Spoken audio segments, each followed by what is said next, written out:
Formula ఈ car race కేసులో ఒప్పందాలపై ACB ప్రత్యేకంగా ఫోకస్ పెట్టింది. ఫార్ములా ఈ కారు రేసును హైదరాబాద్ లో 4 విడతలు నిర్వహించడానికి పురపాలక శాఖ, ఫార్ములా ఈ ఆర్గనైజేషన్ ఒప్పందం కుదుర్చుకున్నాయి. దీని ప్రకారం పురపాలక శాఖ పాత్ర చాలా పరిమితం.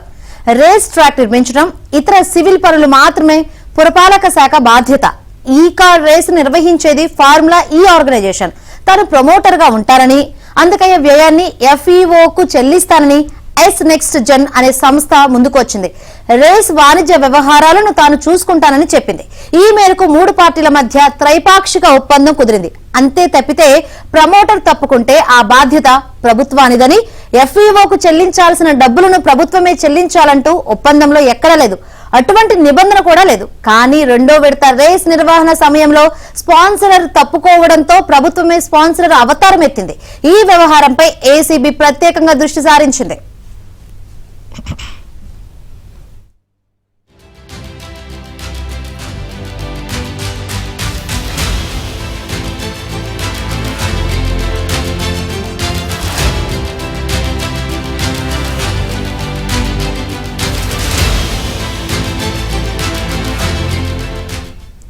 తనకు ఏమాత్రం సంబంధం లేకపోయినా స్పాన్సరర్ అవతారాన్ని ప్రభుత్వం ఎత్తడం ఏమిటనే అంశం ఇప్పుడు కీలకంగా మారింది. త్రైపాక్షిక ఒప్పందంలో భాగంగా మొదటి రేసును 2023 ఫిబ్రవరి 11న హైదరాబాద్ లో నిర్వహించారు. ఈ క్రమంలో రేస్ ట్రాక్, సివిల్ పనులకు పురపాలక శాఖ 12 కోట్ల రూపాయలను మాత్రమే ఖర్చు చేసింది. ఎఫ్ఈఓకు చెల్లింపులు, ఇతర నిర్వహణ ఖర్చులను ఎఫ్ఈఓకు చెల్లించడం స్పాన్సరర్ పని. అయినా ఎస్ నెక్స్ట్ జెన్ బాధ్యత.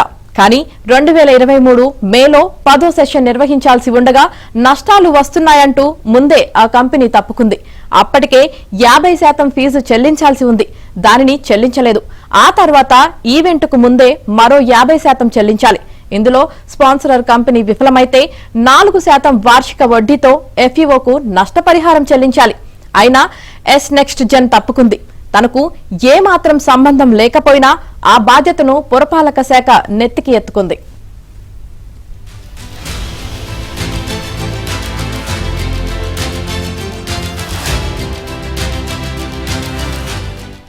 పదో సెషన్ కు సంబంధించి 46 కోట్ల రూపాయలను ఎఫ్ఈఓకు చెల్లించారు. ఆ చెల్లింపులను కూడా పురపాలక శాఖ నుంచి చేయలేదు. హెచ్ఎండిఏ బాధ్యతలు కూడా తానే చూస్తుండటంతో అప్పటి పురపాలక శాఖ ముఖ్య కార్యదర్శి అరవింద్ కుమార్ ఆ నిధులను హెచ్ఎండిఏ ఖాతా నుంచి చెల్లించారు. అంతేనా? లండన్ కు చెందిన ఎఫ్ఈఓకు డాలర్లోనే చెల్లింపులు చేశారు.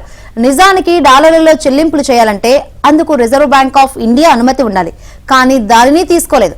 అక్కడ తనకు ఏమాత్రం సంబంధం లేకపోయినా స్పాన్సర్ బాధ్యతను కూడా ప్రభుత్వమే తీసుకొని స్పాన్సరర్ చెల్లించాల్సిన డబ్బులను ఎఫ్ఈఓకు ప్రభుత్వమే చెల్లించడంపై ఏసీబీ కూడా కూపిలాగుతోంది.